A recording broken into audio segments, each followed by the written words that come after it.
Hey guys, welcome back to Cooking and Growing with the Frisbees. So from garden to kitchen, I pulled all my herbs that I needed for this, and today we're doing a bottom round roast. So what is a bottom round roast? Unlike a shoulder, which can be cooked in the same manner, this is going to be this part of the cow.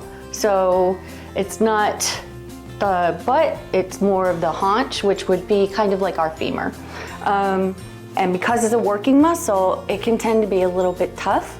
So in order to be able to break it down, I'm gonna cook it low and slow and braise it in the oven. But first, we're gonna start out by caramelizing each side. Caramelizing just meaning that I'm gonna put on a hot heat with a little bit of olive oil in the pan and just sear all sides until there's a little bit of brown specks on them. So come on over here.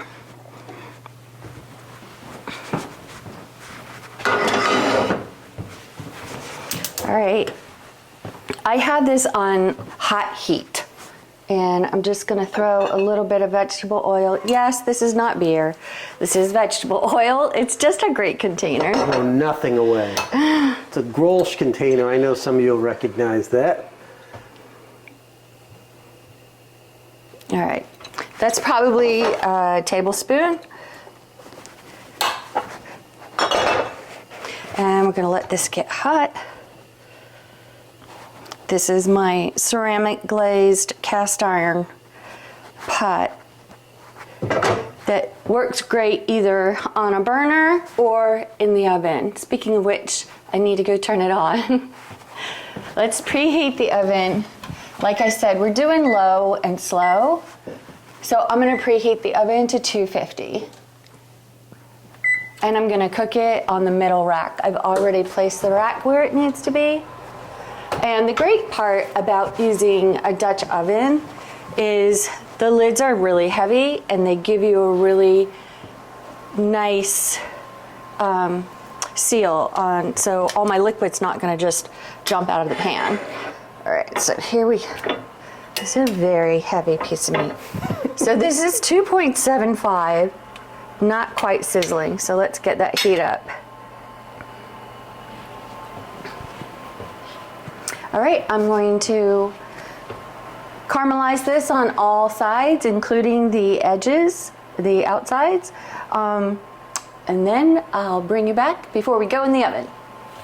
Okay, now we're starting to sizzle. I really should have waited for that to get screaming hot before I went ahead and put the meat in the pan.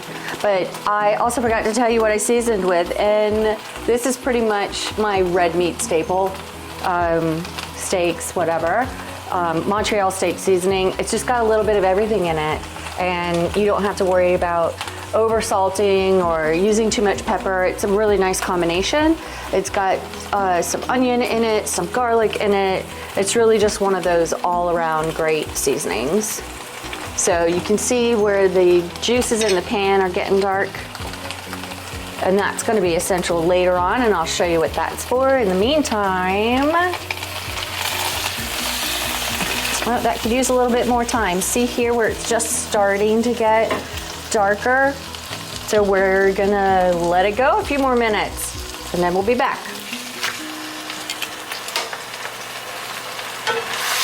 Okay, we're back. See how beautiful and caramelized that is? That's what you're looking for, that right there. So now I'm gonna set it aside. I'm gonna turn it down. Add a little bit more vegetable oil. And, watch out, Bella. Get my mushrooms going.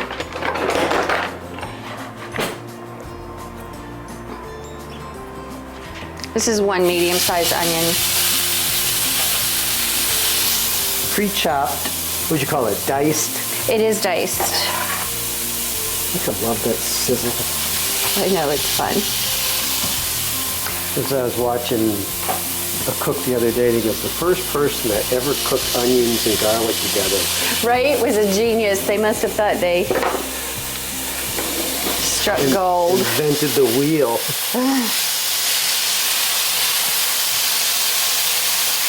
So these are getting translucent pretty fast, which is all we want.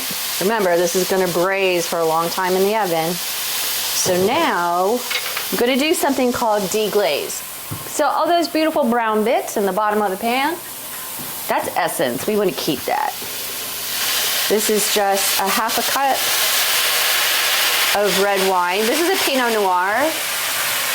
You can use anything that you like to drink.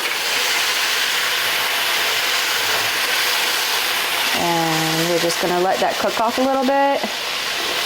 Pick up some of those lovely bits on the bottom.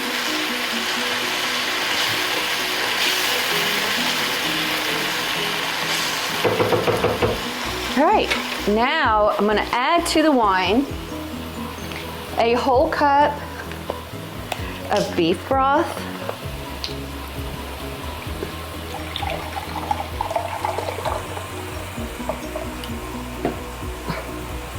There we go. This is going to be what we turn into our gravy. Along with that, I'm doing an entire can of tomato sauce, not flavored with anything, just red sauce. Into the pool.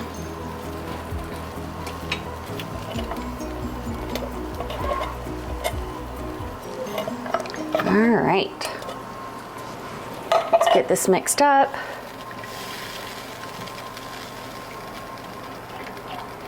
Probably be easier to use a whisk, which I happen to have right here. Thanks, hun. There we go.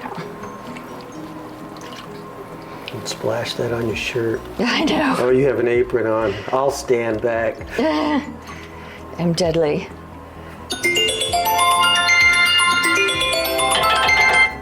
Sorry about that. Okay, let's get our meat back in the pan. Nicely nuzzled in. I'm going to add some more herbs that I picked out of the garden this morning on our garden tour. So this is a sprig of rosemary, cut in half, a couple of sprigs of thyme, and I used a dry bay leaf. And in half on one side, half on the other. Then we're going to, oh, I forgot garlic. How could I have forgotten the garlic? You must never forget garlic.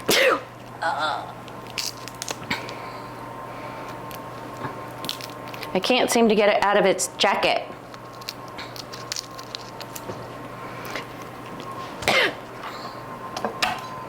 There we go, just crush it a little bit.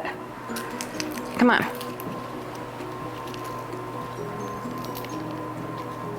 They're not cooperating. There we go. Now I'm just gonna smush them. We'll take these out when we get ready to turn that sauce into a gravy. There we go. It's already gotten up to a boil. So I'm gonna turn it, burner off, lid on. My oven got up to temp, I heard it ding.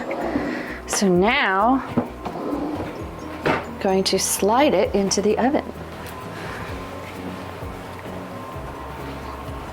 My red silicone gloves finally broke, unfortunately, so I'm wearing these. That was after 4 or 5 years of use. Yeah. We don't cook a lot. They just broke in the worst possible place.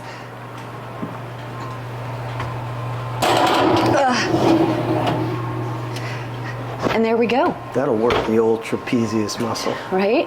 So we are going to wait now for 4 hours and let it braise away.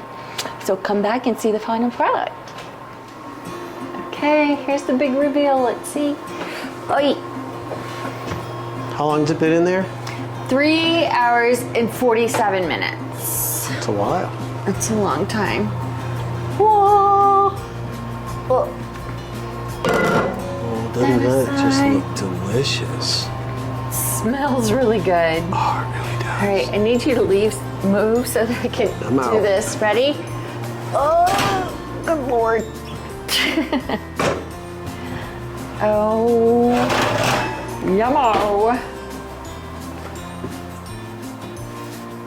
It looks really tasty. Oh my gosh, it smells amazing. I'm gonna pull it off of the, put it on a platter because we're gonna work this sauce. Oh, it's so tender. I can just feel it. Excellent. And pull some of these herbs out. Big old chunks of garlic. Definitely don't want a bay leaf. We used to joke about that when I was younger. Whoever got the bay leaf was like a secret prize. Just trying to get the stems out. Like if some of the leaves from the thyme and the rosemary are left. Oh my goodness. That looks beautiful. Now I'm gonna heat this up. It's pretty, almost perfect, really. Hold on, let me get a spoon and taste it.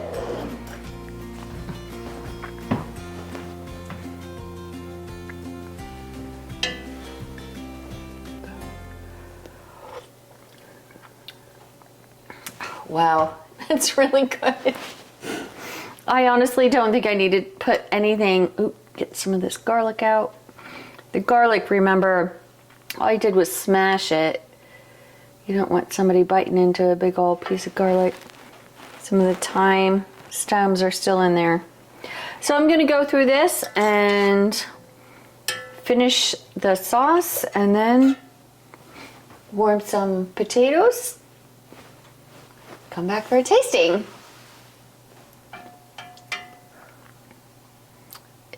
It's really good. Okay guys, we're back. Woo! Let's see what happens. So you can kind of see the grains of the meat here. We want to slice it against the grain. So I've already taken the fat cap off of that one side. So we're just going to go ahead and go in. I probably have a sharper knife somewhere. You have a carving knife. Right? Why am I using? Instead of hacking at it, sawing. Okay, They here say we go. don't saw the meat. It looks good. So it read $1.95, which is typically where we would take like a Boston, but That's typically your slow roast, Yeah. right? So I'm gonna take, ooh, that's hot. Take one for myself, give a little piece to Keith. For you. Is it really hot? It's steaming. All right, let's see.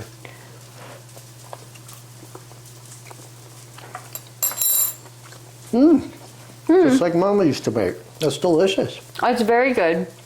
Very tender. Tender. I think I'll like it with the gravy too. That we made. Let me plate everything together and we'll see what it tastes like.